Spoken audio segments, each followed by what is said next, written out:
New at 6, we now know a large police presence in Greensboro last night in the Randleman Road area was because of a deadly officer-involved shooting. A reunion 50 years in the making. A veteran who served in Vietnam was granted one last wish on Monday at the Air Force Academy in Colorado, getting a chance to see the airplane that got him safely through the war. Jeremy Hubbard shares that emotional reunion. A family is grieving this holiday season after a deadly house fire took the life of a Winston-Salem man. It happened on Brookway Drive on Christmas Day, killing 52-year-old Christopher Jenkins. Middle and high school students caught bullying will not be able to participate in extracurricular activities for 90 days and will face a 5-day suspension after their first offense. The second time, it's a year-long loss of extracurriculars and a 10-day suspension. Breaking at 4, we've just learned 5 more schools in Alamance County have airborne toxic mold. All right, it's a hot, cloudy evening across the Piedmont. You can see a few clouds over downtown Greensboro here. So can we expect any rain this evening? Fox 8 Max Weather Chief Meteorologist Van Denton is here. Van, on my way into work, I saw a couple of raindrops coming down on my windshield. This picture shows Salem at her worst as she boarded a plane to Arkansas in December for treatment. She's in a wheelchair, unable to walk. Now in this picture, you can see she's standing up, smiling and getting ready to head home to North Carolina. The gifts are unwrapped. The floor underneath the Christmas tree is empty. The kids are playing with their toys, but have they written thank you notes? Probably not. Today is National Thank You Note Day. It's a day to encourage everyone to take a moment to thank people for their gifts. A 6-year-old traveling to see his grandmother didn't make it on the correct flight.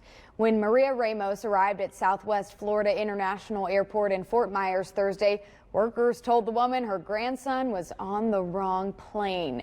Instead, he was on a flight which landed 160 miles away in Orlando. We have some wet weather to start off our week. A little hard to get out of bed on a Monday morning when the rain's out. Emily, I'm hoping we can put our umbrellas away at some point. If you're interested in starting a community watch in your neighborhood, here's what you need to do.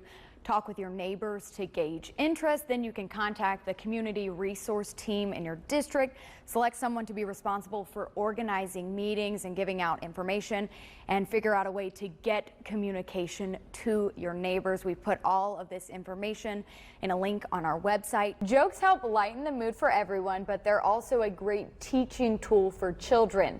We turn to the educators on the website, theschoolrun.com, for 5 ways humor helps children develop. First, a joke can boost critical thinking skills. Take a knock-knock joke, for example. Knock, knock. Who's there? Boo. Boo-hoo. Don't cry, it's just a joke.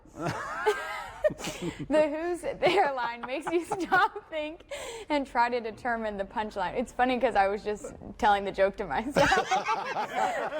A Guilford County commissioner has introduced a proposal to put the phrase on 10 buildings in the area. Fox 8's Elijah Skipper is live outside the old Guilford County Courthouse, where commissioners will be voting later tonight.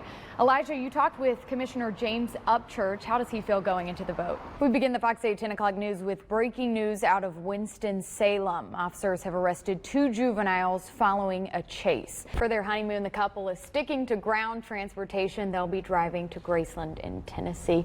They're not going to take their chances again, I guess. Nope. I think staying on the road and behind the wheel there. But a good positive attitude about absolutely. everything. One man has bad blood when it comes to any mention of Taylor Swift in his house. Dana Rice says her husband created the Taylor Swift jar. Whenever she mentions the singer or anything related to her, Rice has to put a quarter in the jar. Rice says she was an average fan of Swift, but after seeing the pop star in concert, she became obsessed. Rice's husband says he can't take it anymore. Mentioning football star and Swift's boyfriend, Travis Kelce, is also off limits in the household. Y'all, I would not last long in this household, I will tell y'all. No, I have to bring up Taylor Swift probably 10 times a day at least. Oh, for sure. I think about her all the time. She's the only music I listen to. Exactly. I wouldn't survive. I would be broke. I'd be putting a quarter in. I might as well just put my credit card in there.